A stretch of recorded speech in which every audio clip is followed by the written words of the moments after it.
Fix progress, game boards, objects, viewed like pawns till we change up our mindset. Value of the dollars at the center of this conflict. Their lives only matter if they serve to make a profit. But if a midget sees further on the shoulders of the giant, then we should see further than the tyrant and build a future within alliance where success is our science in the quest to go higher. It's the heart of the city.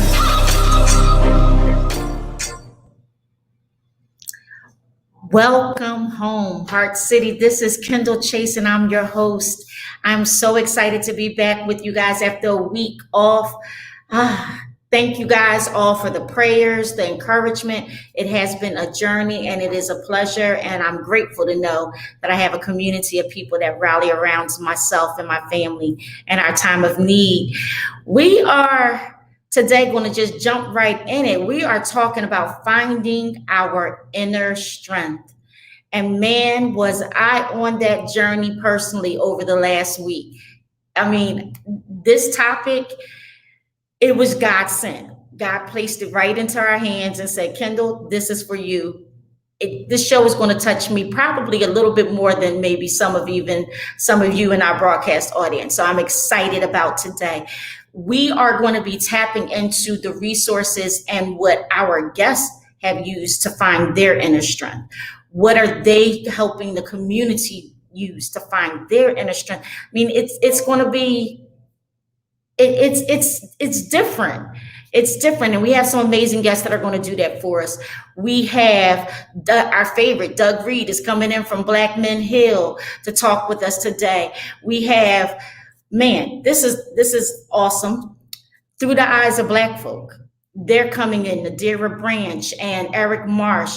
They're going to be talking about how we find ourselves merging with our brothers and sisters from the continent of Africa. I'm excited about that conversation. And I can't even begin to tell you how excited I am to have Apostle Christopher Johnson in the studio with me today. Apostle Johnson comes from the Reformation Center. Welcome home, Apostle Johnson. Good afternoon to all of your guests and HeartCity Radio family. I say good afternoon to you guys. Honored to be here. Man, I'm honored to have you as well. This is a blessed day for sure to be here. And I'm excited to have you as a man of God in our studio with us. For our viewing audience, you're the founder and senior leader at the Reformation Center in Marlton, New Jersey.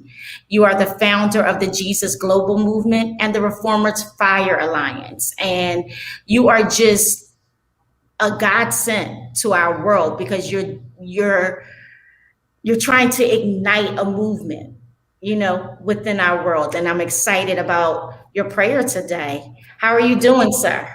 I'm doing well. I'm doing so well. So I'm honored, like I said, honored to be here with you guys. And your topic is befitting for everybody, what they need in this present hour and moment that we're in. Yes. Well, I'm excited. All right. So let's just jump right into this, Apostle. Why don't you go ahead and give us our 2-minute prayer for the city? Okay. So, gracious Heavenly Father, we just thank you now for the amazing opportunity to come and share the blessing and the decree and declarations and the prayer of asking and the petitions for the many needs of your listeners and people from live streams from different places and spaces, not just Philadelphia, but different platforms from different reaches. So, Lord, we just thank you now that this is the hour that I believe that you're bridging and bringing unity in a brand new way. You told us in the scriptures that you allow and you desire that unity would be like a flow. Unity would flow and begin to now draw and unite brethren from all walks and all races and spaces.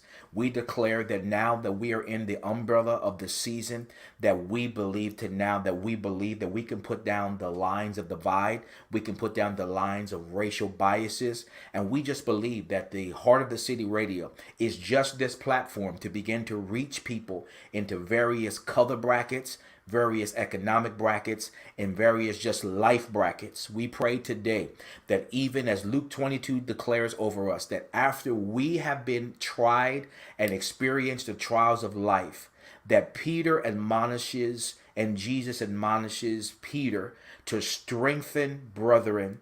And we just declare today that everybody that is listening to us, the sound of my voice and watching us from far and near, we are deciding and declaring that we are all brethren, women, men, all color, all ages. We say that we're brethren. Many of us have stories. Many of us have had testimonies of how we've endured and we have made it. We just declare today that we ask for the spirit of strength and unity to abide across the airwaves. And we just decree today that there would be a propelling and a pushing and a releasing that would fall like fresh rain over the people. I pray now for strength. I pray for a inner grace to begin to arise out of people that could only come by your spirit, that would give them the peace when there's darkness, would give them the strength when there's no hope. And we pray right now, you would do this, Lord, by your gracious Holy Spirit. And in the name of Jesus, that's above every name, that every knee bows and every knee confesses. Amen. And glory to God. Amen. Thank you. Thank you so much, Apostle. You are so right. Your prayer was right there into the heart of this topic, into the heart of what our community needs. Finding that peace, finding that grace, and getting past some of the divides that we're in the midst of and struggling to find understanding in. And I hope that today's show does just that for our viewing audience. So thank you so much. Apostle, what's going on your side of the kingdom? Listen, we're just a humble group of people over here just trying to tell people more and more about Jesus, and that he has the answer. He is the answer, but he's given us an advocate in the Holy Spirit, and that Spirit has given us the ability to do things not in our own strength, but in the strength that, that gives us grace to begin to just spread out outside of the walls of our ministry. So we're trying to do many efforts with trying to reach out to the food bank of New Jersey. We're trying to get in order to do that, we need a bigger facility. So in order to do what we want to do for the community, because in our community, just in Mount Laurel, there are hurting people that are still unemployed. They are still having just simple problems of just eating. So we said we don't just want to do church on Wednesday and Sunday. We want to be able to be an advocate. And so in order actually to do that, we actually need a bigger building. So that is what I ask anybody listening. I'm asking people to pray for the Reformation Center, because we really need a bigger building to house what we want to do for the community. Right. We want to impact families that are in so dire need of food. We need actually a bigger facility to do it. So that is actually what we're in the thick of right now. We're doing, and but amongst the other good things we're trying to do in the community, we've been advocating also for the vaccine, getting people out of the false misnomers about it and all that stuff with the population. So we've done some things about that. So we've given people the information to make the decisions on themselves. As a pastor, I wasn't just telling the people, go get the vaccine or else. I was giving them the information, but I had to lead the charge. And so I got the vaccine first, and now I'm fully vaccinated, been vaccinated for about 6 weeks fully. So I had to lead the charge. So I did it, and I feel great. I had no side effects. And so all is well. So that's what we're trying to do to impact the community where we're at in over here in Mount Laurel, New Jersey. And that's amazing, because I think a lot of our viewing audience believes that those that reside in Mount Laurel won't have the need for food, the basic necessity for food. And right there, we're seeing that the impact on our community from COVID, but even just far and wide, it is impactful on those that we don't even consider being impacted by that. So viewing audience, pray for the Reformation Center. Make sure that we keep them in prayer as they go on their journey to obtain a larger building. But also, if you can help them get a larger building, if you can help Apostle Chris Johnson, let's just do that. It takes a village to be able to help our community, and they are in need of our assistance.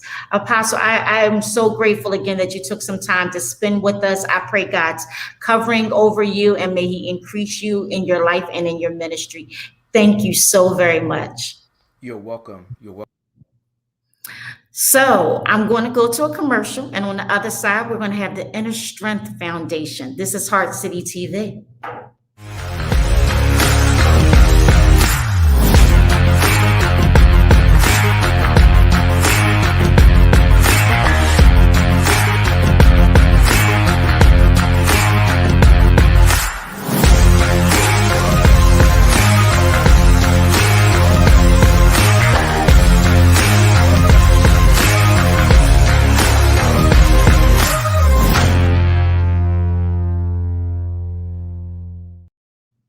So you might notice that I'm in a different environment. I am back. You're watching Heart City TV, but guess what, guys? I'm in Philly today. I am in the Deshory World offices, airing live from here, and I'm excited to be home.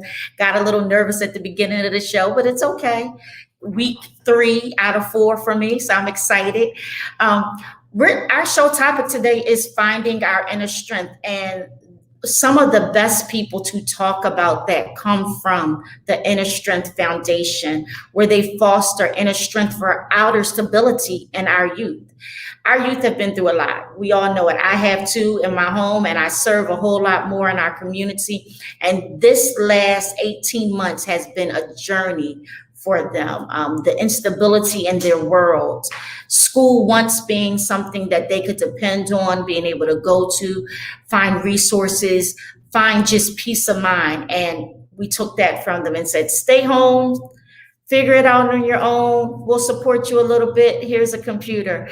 But the Inner Strength Foundation has found a way to support them using technology, but still giving them what they need through mindful meditation. And I'm excited today. We have Miss Lina Blanchet and we have Miss Alyson Showell-LaPorta. How are you, ladies? Great. Thank you for having us. Doing well. Thank you for having Wonderful. us. Welcome back, Alyson. We've had you on the show prior, and we're excited to have you back. You're in a new role. You're the communication manager now. And I hear it's because you brought in a wonderful bundle of joy to this world. And I want to congratulate you and say, you know, thank you for contributing to our society with a little baby. Actually, it's 2 babies. 2 babies. World. Alyson has done her fair share, okay? Give her props. She has done her fair share. She's got one in each arm, and that's amazing. I'm excited about that. Congratulations, Alyson. You look wonderful. Thank you. From mommy to mommy, sleep when you can. Oh, there's no sleep with twins. I just pray and I just try and get through it. Well, broadcast audience, pray for Miss Alyson as she goes through her journey of newborn twins. God bless, literally. So, Miss Lina, welcome to Heart City. Thank you for joining us too, along with Alyson. You ladies are from the Inner Strength Foundation. We had the pleasure of having you on Heart City Radio, Heart of the City Radio with Malik Boyd about a year ago, and we learned so much about mindful meditation and what you guys are able to do for our young people, particularly in the Philadelphia School District. And since then, you guys have been doing more. Alyson, tell us about what has been going on with the Inner Strength Foundation during this time of COVID. Well, like a lot of people, it was challenging. This kind of all caught us by surprise. And like a lot of organizations, we had to pivot in how we were delivering our services. Our program model was to physically be in the schools and deliver our mindfulness education. And when that format changed, we started doing everything virtually. So we retooled our curriculum. We kind of got up to speed on Zoom and Google Classroom. We changed kind of how we were approaching things so we could speak to different learning styles, because there's a certain way you have to capture students' attention when it's virtual, as opposed to in person. We retooled our professional development to provide further support, like COVID-specific support for teachers, COVID-specific support for learners, and just, try to grasp this, opportunity and just be present and be available and try to be as much as of service as we could. So we actually expanded. We were able to create a lot of new opportunities, a lot of new materials that will really serve our community and our population for a long time. So, in the midst of all of these trials, we were still able, we were given the grace and the tools and the space to really be able to engage even more people. So that, that's been amazing. That's amazing. Lina, why don't you share just a little bit more about what mindful meditation looks like, and especially virtually? Sure. So mindfulness is present moment awareness that is kind and non-judgmental. So you're aware of different things, aware of your breath, aware of your body, your emotions, your thoughts. And so what we've done is virtually, we've brought the program to the students by helping them engage in different types of meditations that really help calm them down, start to become aware of the simplicity of the breath moving in and out of the body, feeling their body, noticing their thoughts, noticing the emotions that are coming up, and really being able to respond to that with in ways that are helpful to them, to help them build calm, to help them build clarity of mind and balance in their lives where they may feel unbalanced. Right. So lots of meditations, mindful movement. So activities where we would guide them through some movement and bringing their attention into feeling their body, noticing the thoughts that are coming up, putting the thoughts in the bubble, allowing that bubble to float away and come back to the present moment over and over again so they could really be present for themselves and honor themselves and take care of themselves the way they deserve. Yeah, we're talking about inner peace today, and mindfulness is very much essential in self-care, especially when a lot of times we've been taught that self-care is doing things for yourself, getting out the house, going someplace you enjoy, or interacting with people that you find to be, just you want to be around them.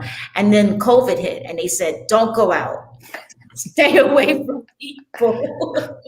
Just be here.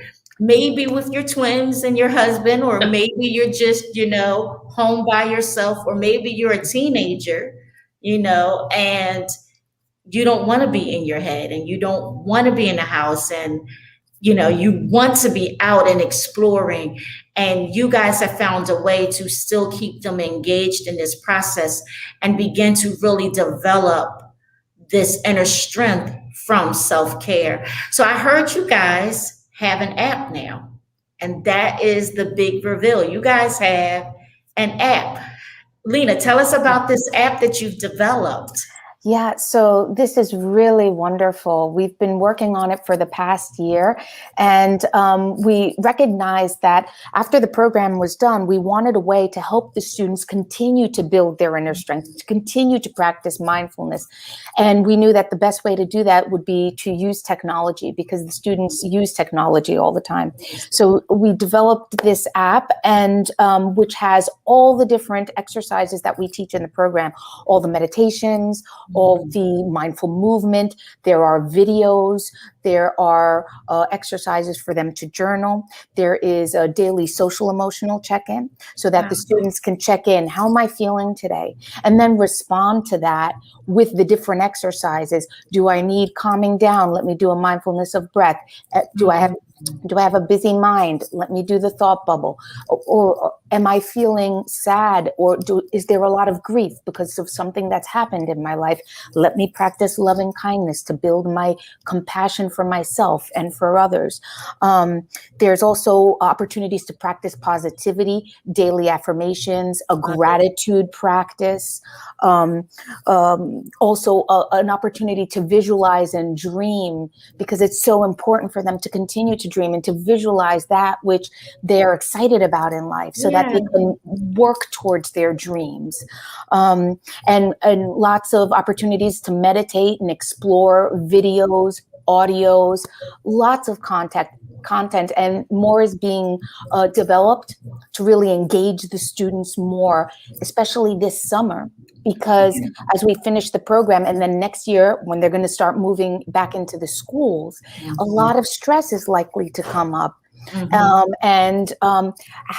can we really wanted to develop something that could help themselves. So this is something that they can use for years to come. That can, and that is our hope, and that is our aspiration, to really help them develop that inner strength so that they can take care of themselves and they can live their life, the life that they were meant to live, to the fullest, their fullest capacity.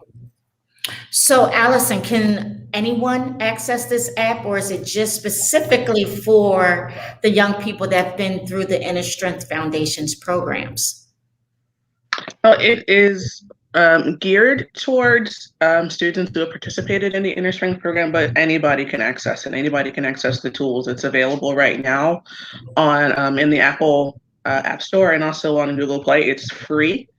It's called Inner Strength 2. So all you got to do is just look for Inner Strength 2 and you can get started. So yeah, anybody can use the tools. Like that's one of the things that we are very passionate about, that we can really foster equality of access and make these available to anybody who needs to use them.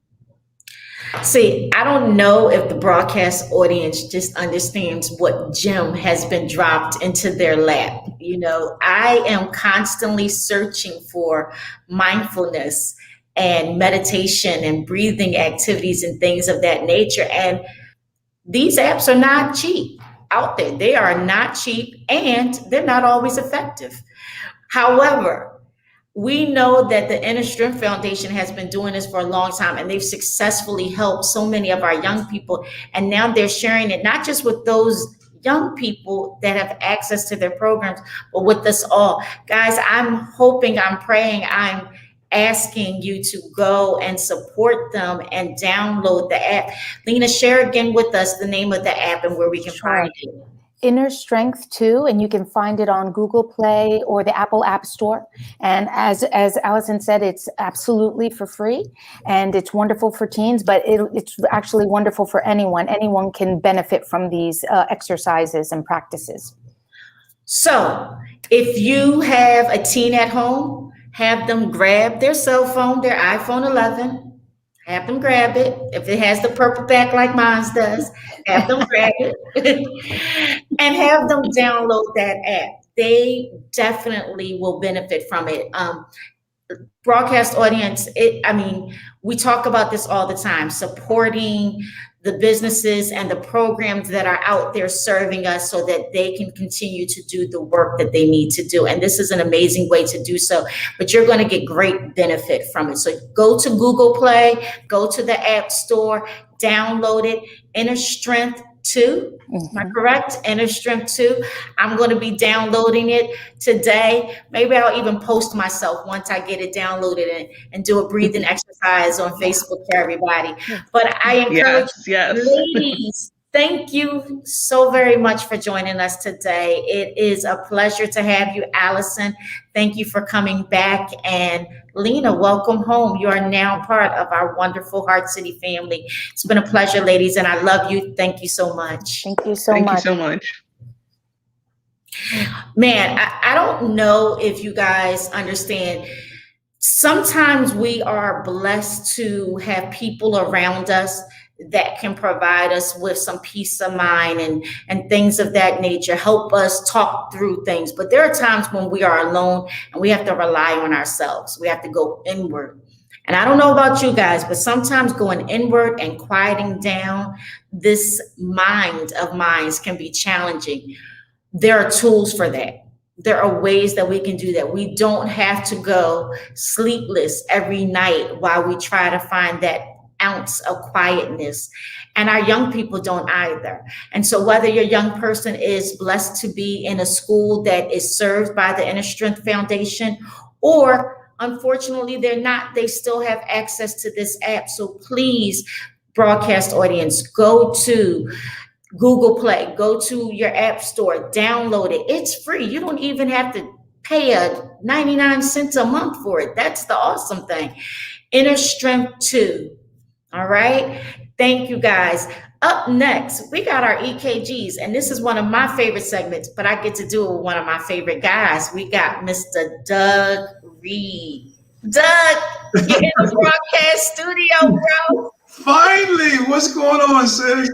Finally, I'm so excited. I'm in Philly. So I'm in the Shorey World offices. I'm not in my home in North Carolina. Right. I'm sitting in the studio with Doug Reed from Black Men's Hill, and that makes me happy. Yes. From the King's Corner, and from Synergy Reform. Yeah, busy. I mean, when do you sleep? When do you find your inner peace and your strength? Now, I think it's a matter of, when we take that time out to help our people in the culture, and you do allow yourself that time out, just like you talk about kids and taking that time out. So we got to take that time out and rest and meditate and just reflect on the good things in our life. Well, Doug, are you ready for the EKGs? I'm ready. I'm ready too, bro. This is the EKG, the part of the show where we place America front and center on the monitors of the American people. We will look for irregularities in the heartbeat, offer solutions on the issues we find in order to make America healthy once again. So fire up the machine. Let's start the EKG. So, Doug, this one is crazy to me. I'm going to start with the Indianapolis woman who sees her home appraisal jump nearly 150K just because she hid her race on her application. So, broadcast audience, we have Carlette Duffy and the Fair Housing Center of Central Indiana. They're filing a complaint against appraisers in that Indiana area because they are violating fair housing laws. This woman purchased her home at $100,000, and now she gets two appraisers to come out because she's trying to refi. And then she's like, 110, 125. I know I've done enough work. I know I'm in the right community. Something is wrong. Her friends and family tell her she's crazy. That's just what your house grew. She's like, no, I put enough in. And then she says, I'm gonna do this again, but I'm gonna switch it up for them. She doesn't put a race on the application. When the appraiser comes out, she removes all of her home pictures and all of her Black art. And she gets her homegirl's husband, who happens to be a white man, to come and sit in the house. But when the appraiser comes, and now when she receives the report, her home is appraised at $259,000. Wow. Right.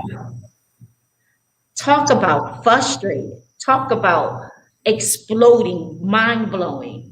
This is it. This is what that redlining that we've always talked about on Heart City looks like. This is when those intrinsic biases show their ugly head, and people don't see it because it's not as blatant as they want it to be, because in everybody's mind, that just must be what your home is worth. Right.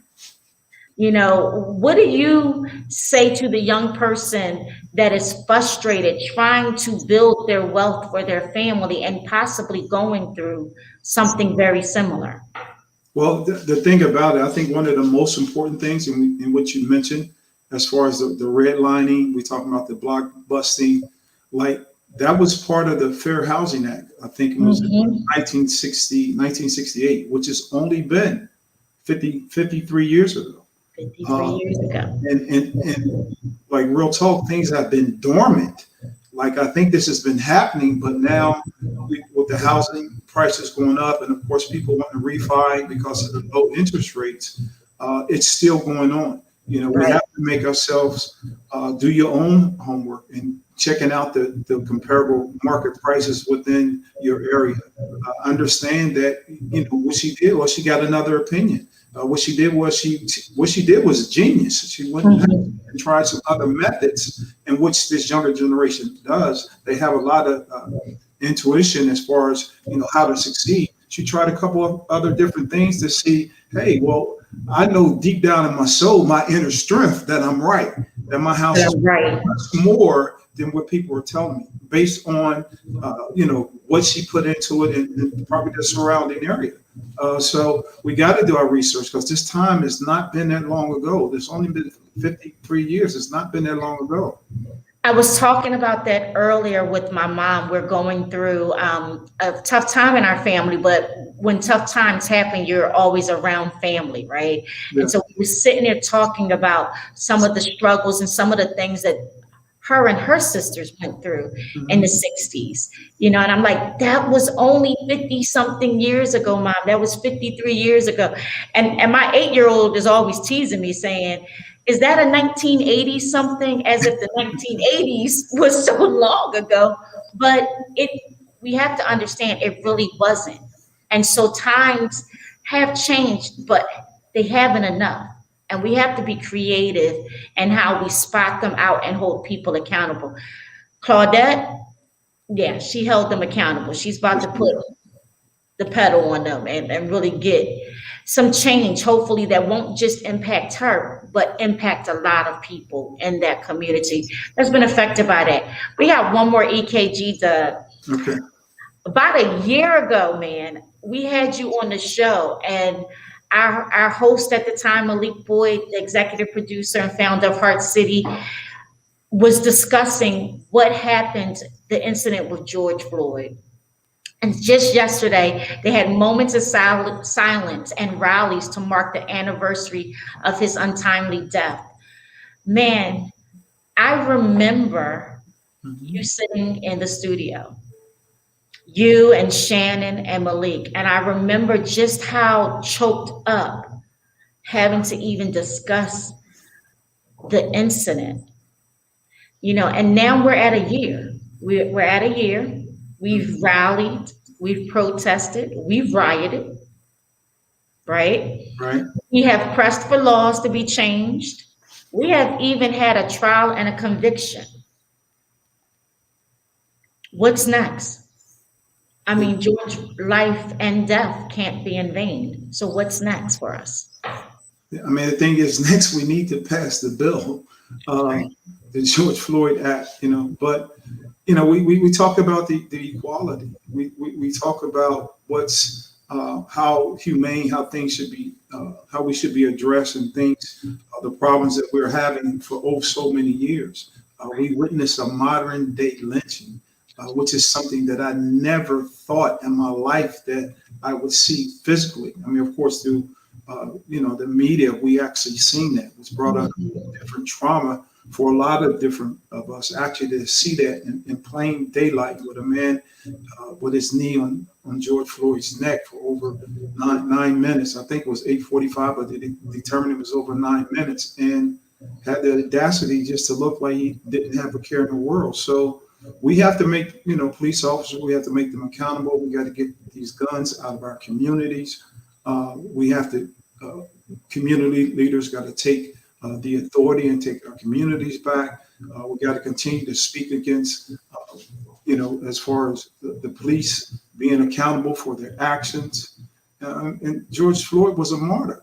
And his daughter she said it plainly, my dad changed the world. But unfortunately, it was with his death, but it did, which was amazing for us. And now we have to stand accountable for what we do now. Let's make our senators, our legislators, all these people in these offices, whether it's city government, state government, or federal government, we have to make them accountable for things that we need to, get justified as according to our rights. Right. I know that you guys over at Black Men Healed worked a lot during this last year, and just police brutality, criminal justice reform. That was a big component of the work that you did, working with our Black and brown men and helping them heal from their encounters with law enforcement and different systems that, just have not had their back their entire life. You guys have some new things on the horizon. Would you like to share that with our broadcast audience? Oh, absolutely. And thank God for our founders, Tasmin Solomon and Zakiya Williams, as far as Black Men Heal. Just a bit about Black Men Heal, it removes the stigma around mental health. We pair you up with a therapist of color, and then we offer the free sessions around for therapy. And one of the things that we did, we established King's Corner, which was actually done virtually. And that was to create a free space because of the long list that we had of people wanting to receive therapy. So we've been doing this for over a year now, as far as King's Corner. And I thought about what Alyson said. She was talking about the judgment, not having judgment. Well, King's Corner was actually established as a virtual free space, so there was no judgment. And we have countless men come back, 25 to 30 men come in every week. That's been happening for over a year. Every week coming back just to get in and listen to it in a virtual free space to express themselves. So recently, through one of our sponsors, Harry's, they actually gave us money to take a 5-city tour. Wow. A 5-city tour, which would include Philadelphia, Baltimore, New York City, Richmond, and Atlanta. So we're actually going to take it on the road starting in July. We're going to do it in person and we're going to do it virtually. And we're just going to have an opportunity to go back and meet these men that's been coming in and meet other men. We're looking to host it in certain locations, especially universities or something like that, just because we want to address those young men who are actually going through certain issues, as we talked about previously, and just making them aware that it's okay not to be okay. But it's the King's Corner Healed Men Tour. Wow, this is exciting, sisters. I hope that you guys are listening, mothers, aunties. Make sure our brothers are there. Make sure your sons are there, your husbands are there. If they are in the Philadelphia, Richmond, Baltimore, Atlanta, and New York, did I get the 5 cities correct? Yes, ma'am. All right, then. Make sure that if they're in those cities, they go in person. If they can't go in person, have them check it out virtually. If they can't check out a tour date, have them join the King's Corner. And if you want to know what you can do as a sister, support them. They are providing free services. We are always talking about as women, wow, where are the men at? How can we get healthier men? This is one of the ways we have to support them. Megan Roston said, it's okay not to be okay. Such amazingly comforting words. We are all in this together. She says it best. We are all in this together. So this is not just for men. This is for our entire community. Yeah. We have to see it that way. Doug, I'm always pleased when I get that morning inspirational text. I see your let's go on That's it. Yeah. Let's go. I'm excited at what Black Men Hill is doing, Synergy Reform and King's Corner. I'm excited about how the Lord is using you. Doug, thank you so much for joining us today. All right. Thank you. Thank you for having me, sis. Finally. All right, guys, we're going to just keep going. We have an amazing interview up next. Nadira Branch. This young lady is doing some phenomenal things. She is the creator of Through the Eyes of Black Folk. She has 10 years of entrepreneurship, an alumni of multiple U.S. government sponsored exchange programs, including being a Fulbright scholar, an alumna of the Peace Corps. Who can say that? She's been in the Peace Corps in Mali and also AmeriCorps right here in rural Pennsylvania. Miss Nadira Branch is coming to our screen with us. Nadira, how are you, love? I'm fine, thank you. Thank you so much for joining us today. You are the creator of Through the Eyes of Black Folk, a series of conversations with Africans, African Americans, and Caribbean Blacks around our stereotypes, identity, and culture, and how that divides us. You started this in May. So tell us, how has it been going? Well, I actually started it last year. Okay. I was working as a Fulbright Public Policy Fellow in West Africa, in Cote d'Ivoire. It's a country next to Ghana. And what I did was, when COVID broke out, I've always heard a lot of tensions between us as Black folk. And so when COVID broke out, I asked my colleagues at the U.S. Embassy in Abidjan, can I just teach this course on the African American experience to Ivorians? And that was approved. And then it led ultimately to me winning this grant from the State Department to expand the program, not just for those in West Africa, but to deal with Black immigrants here vis-a-vis the African American community.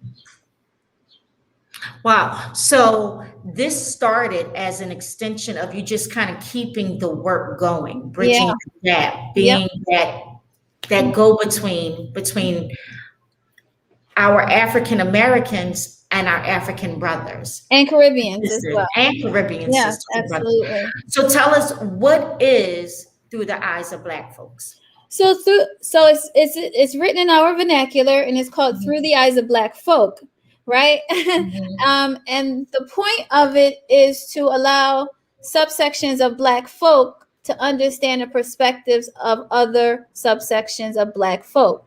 So instead of judging, maybe I'm African American. So, for instance, instead of me judging Africans and Caribbean immigrants, maybe I need to understand their perspectives, right? And so we deal with issues twice a week. Once from one side from an African American perspective, and another side from a Black immigrant perspective, where we say things that controversial topics that people say in their homes, among their friends, right? But they may not say it to actually the other subsection of the Black community. Well, and Through the Eyes of Black folk, we say it. We say what you heard. And then we have expert panelists who can educate and inform. So by the end of the session, Black folk can go back to their communities with factual information and not just these stereotypes that people have heard about other Black folk, because we all Black folk, right? And then just a little tidbit is that the title is inspired by one of my favorite scholars, W.E.B. Du Bois, who wrote the famous book called The Souls of Black Folk. Right. Yeah. So that's it. That's what inspired the title. And just to know that this proposal that I wrote was one of 38 proposals globally to be accepted by the the U.S. Department of State for this round. And that's not just among Americans, that's globally. Right. That's globally, yeah. And I feel really honored to know that this is a topic that's being recognized at that level by the U.S. Department of State. So you did not do this alone. You had two colleagues join you in your endeavors to do this work. And we have one of them in the studio with us as well, Mr. Eric Marsh Sr. How you doing, Eric? I'm great. How are y'all doing? I'm wonderful. I'm wonderful. Welcome to Heart City. Thank you for having me. I appreciate being here. You're welcome. So Eric serves as your senior technical advisor for the team. Eric, tell us a little bit about that role. Well, actually, it was really an honor for when Nadira reached out to me and told me about the project that she was doing and the connection with the State Department, and the fact that she had been doing this work on her own, kind of under the radar for a very long time. And so one of the services that I provide, as an entrepreneur, is helping with program development and expansion for both nonprofits and for-profit businesses. And so through our relationship and connection, working together previously, Nadira reached out to me and we started talking about this project.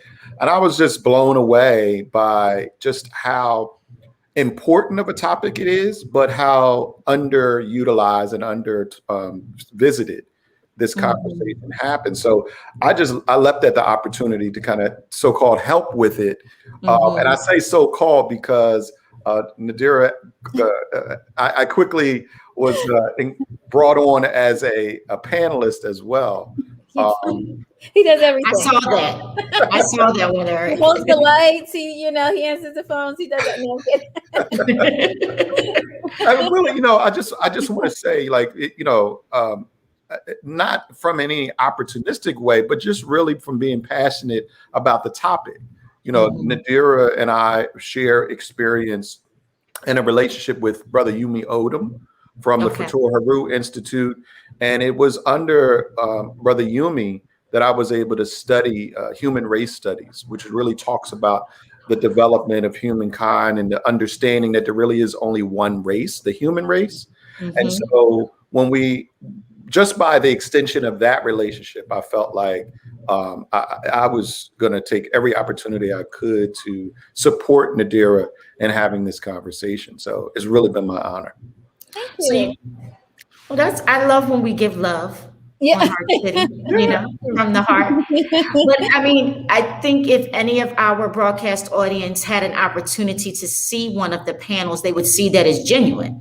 I had the pleasure of viewing one of your panels, and I mean, you guys do delve right into some of those controversial topics. Yeah. Give us one of them. What is one of the topics that just it stuns people? Well, I have a few of them. So what was the one? I think the one that Eric had. He actually likes to be controversial too. So I know. Right. It's called Are African American. We had a session called Are African Americans Lazy, Angry, and Violent? That's pretty controversial. Right there. Right there. Right. Right there. Yeah. And we talked about it. Yesterday, we had a session called Why Do African Americans Love Gangsta Rap? Yeah. Right. And do we all like it? Right.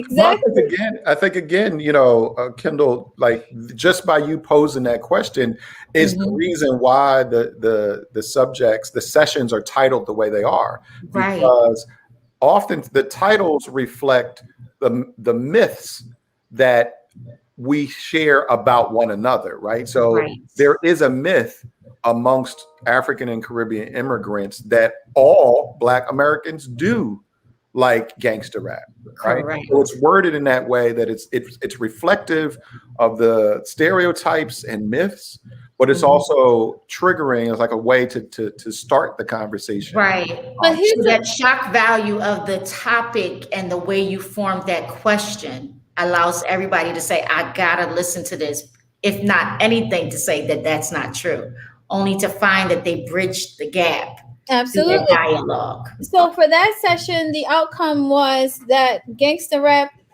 is only one form of hip hop. So what they're seeing is just gangster rap, but that isn't what the entire genre is made up of. And I think people need to pay attention to that. And that's some good information to take back to your communities. That if you like gangster rap, that's fine. All African Americans don't like gangster rap. Well, guess what? This is what gangster rap falls under. It falls under hip hop. And then hip hop is actually empowering. It started in a very empowering way. And I don't think many Black immigrants know that or knew that. I loved how when I watched that first panel that you had, how you were able to even pause your African American panelists and say, pause. I need to translate this because there's a language barrier. You use this word this way, but when you translate it literally, it doesn't connect. Give us an example, Nadira, of when you are able to, or when you've had to, translate, just even because of our language barriers. Okay, so I studied French. I speak French as an American pretty fluently. And so I understand literal translations, like I am going home.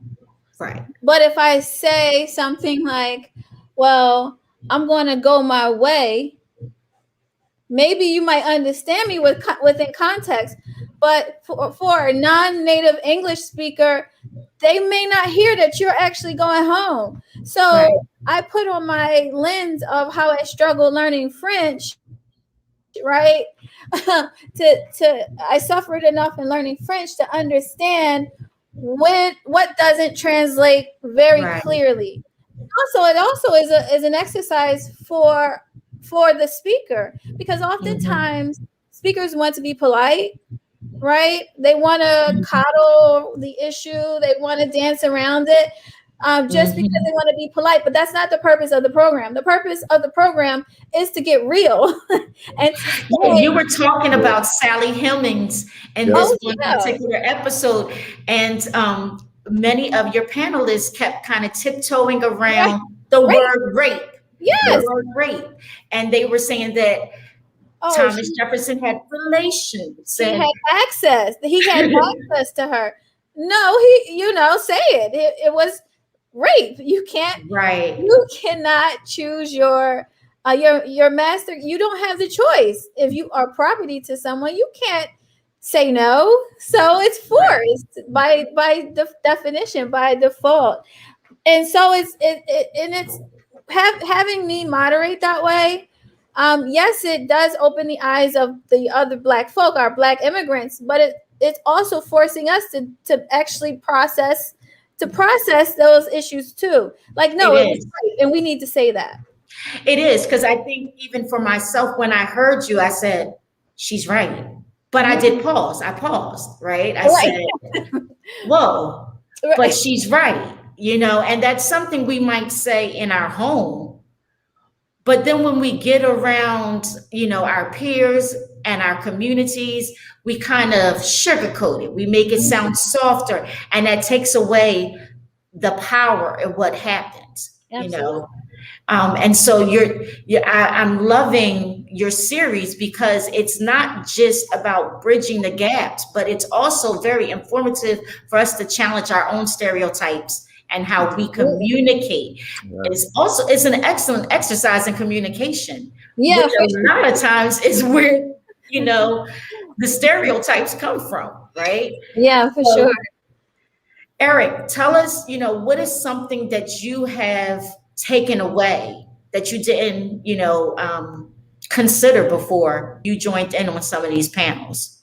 Well, I think the first one is exactly what we just talked about, right? The cultural differences and the importance of language, and how when you grow up in a particular culture, particularly African Americans, we've been taught to that sugar coating that you described is just baked into how we're socialized and how we just naturally talk about certain things. There's some things that other cultures are trying to figure out, like, why do we accept this as normal?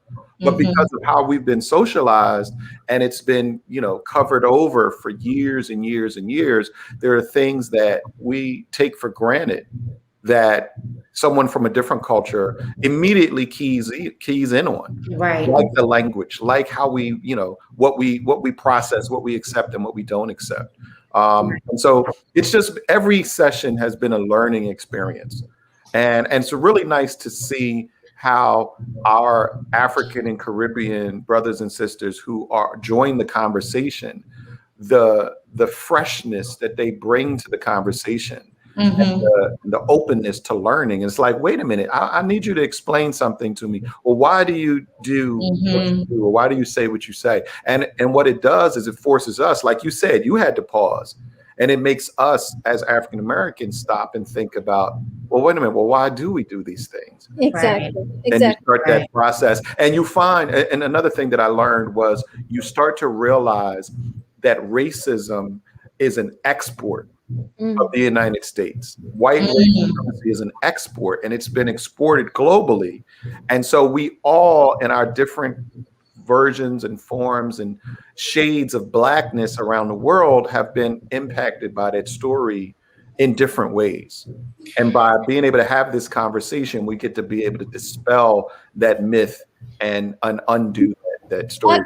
So if I can add another lesson. So another lesson that I learned, me personally, I learned, was we had a session, and so we talked about, I had an aha moment.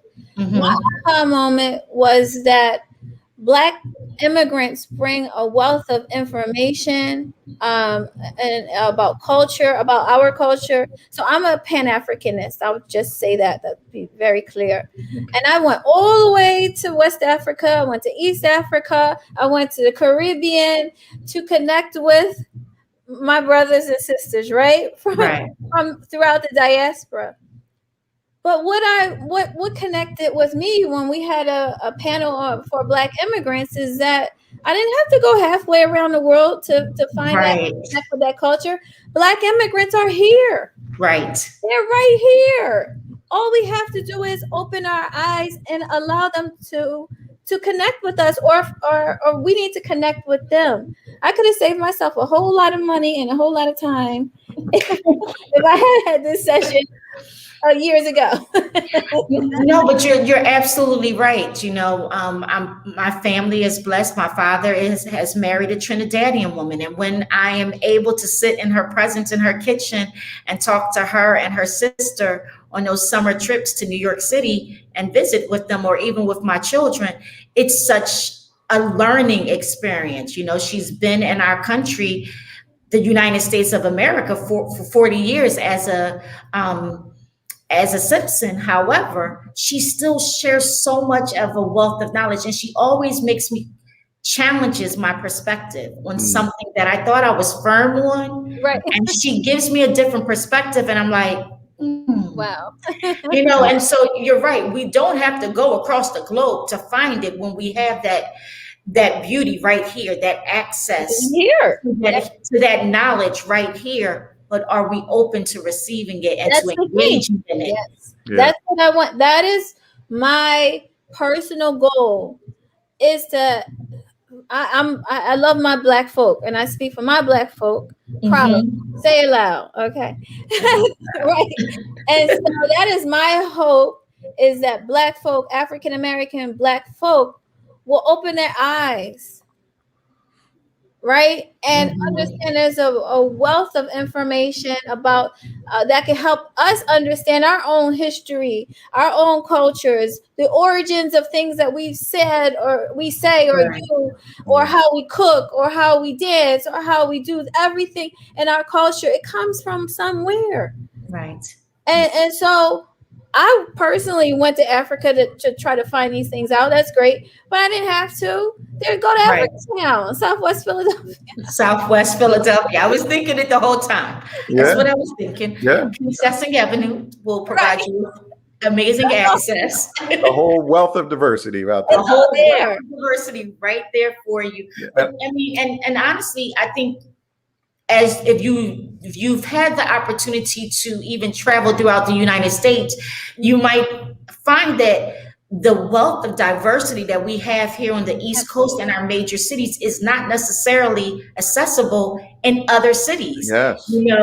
I struggle finding amazing food in North Carolina. There's not a diversity of food. I come home and I look like a greedy little something, because I'm like, I gotta get this, I gotta go here and get this. I need some Thai food, I need some Jamaican food, because I can't access it because the diversity of the community. So we take for granted, and we take what we want to enjoy without slowing down to get the fullness and the richness of the experience that we can have with different individuals that we live right next door to. Kendall, can I just add that, because I think that lesson applies to the entire country, right? And I think it is part of the solution that we need to explore to why we have all of the division and divisiveness and the strife that we have.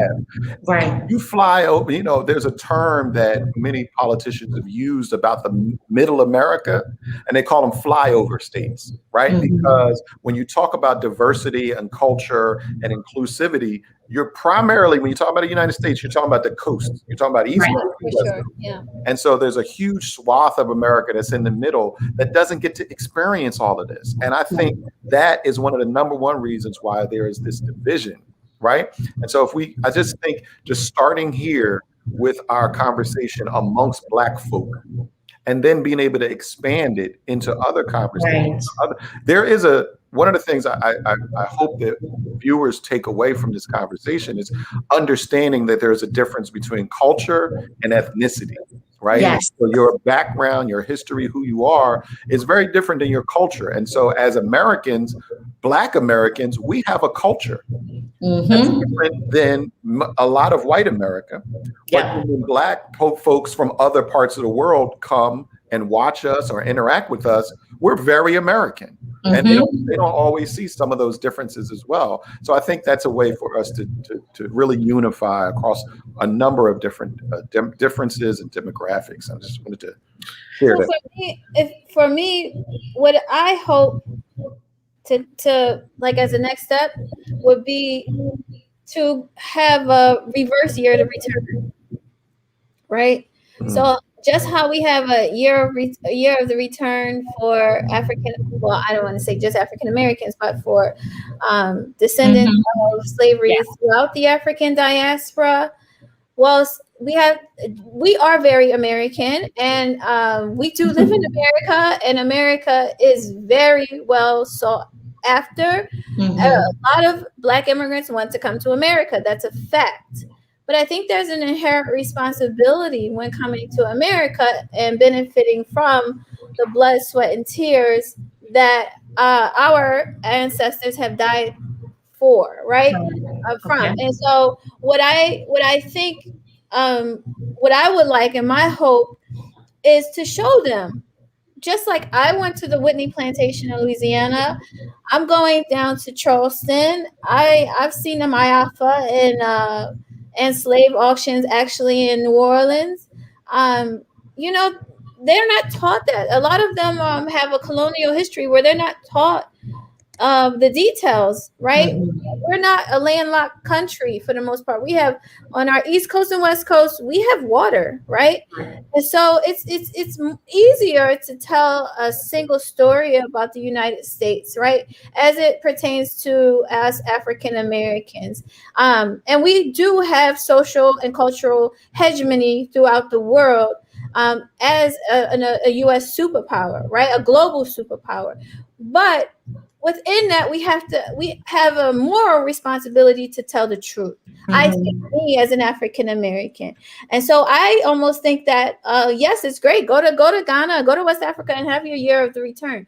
But to come here, maybe you should do a reverse year of the return and actually go and see the realities that we've experienced, so that you can see through our perspectives. And that's the whole purpose of the program.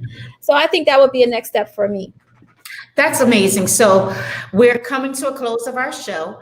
I would love to invite you guys back. I know that you have several remaining episodes of, or I would say sessions of your panel discussions. Would love to have you back at the end so we can talk about how it wrapped up and share with our viewing audience what they can do, what some of those next steps are as we begin to take this beyond the panel discussion, right? How do we now take this down to the level where we're actually beginning day to day to do the work that it takes to bridge these gaps and to build understanding? I'm going to make sure that Heart City posts the link so that people can register for your workshops or for your sessions. I want to thank you both. Nadira, thank you so much for even just wanting to do this. This is a blessing, more than you can probably imagine. It takes more than one person to do it, and I'm grateful that you chose to be the first. And Eric, you know, you are a wealth of knowledge. You dibble and dabble in a little bit of everything, but you do it expertly. And for that, Heart City is grateful. Philadelphia is grateful, even if they don't always know that they're grateful. And so yeah, for sure. They don't even know what Eric is in the back doing for them. Eric right? does Like, everything. Back there, like, no, think about this, people. Oh my goodness. Eric's like focused. Focus. Exactly. That is going to be my symbol. When you see me do this, you know what happened. It's Nadira's fault. But I want to thank you both. Thank you. Through the eyes of Black folk. Guys, she's talking to all of us. She is opening the door and even helping us understand how we can do it. She is being very direct with us and how we have to go about this so that there's no confusion about it. And it's just that simple. So when I post this link on the Heart City social media pages, don't just like the post, click the link, register, and then remember to go, because you do not want to miss these conversations. They will change your perspective forever. Thank you both. Thank you so much. Thank you. And I want to say thank you. Maybe we can have you on as a panelist for a future session. I would love to. I would love to. Well, it's been a day of finding our inner strength. We have talked about our brothers and sisters in both our country here, the United States of America, but also in the Caribbean and on the continent of Africa. We have talked about mindful meditation, and we have discussed and relived the anniversary of George Floyd during this show.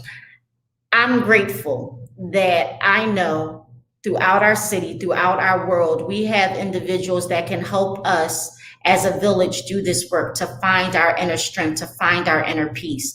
It is in all of us. We just have to tap into it. We have to do the work. Let's go, as Doug would say. Let's go. Let's get this work done. Remember, like, subscribe, sometimes even comment. We post some great things. Engage with us on Facebook, IG, and YouTube, but most importantly, subscribe to us on YouTube. We need those. That's all we ask. One thing, subscribe. Thank you. This is Kendall Chase, and I'm from HeartCity TV.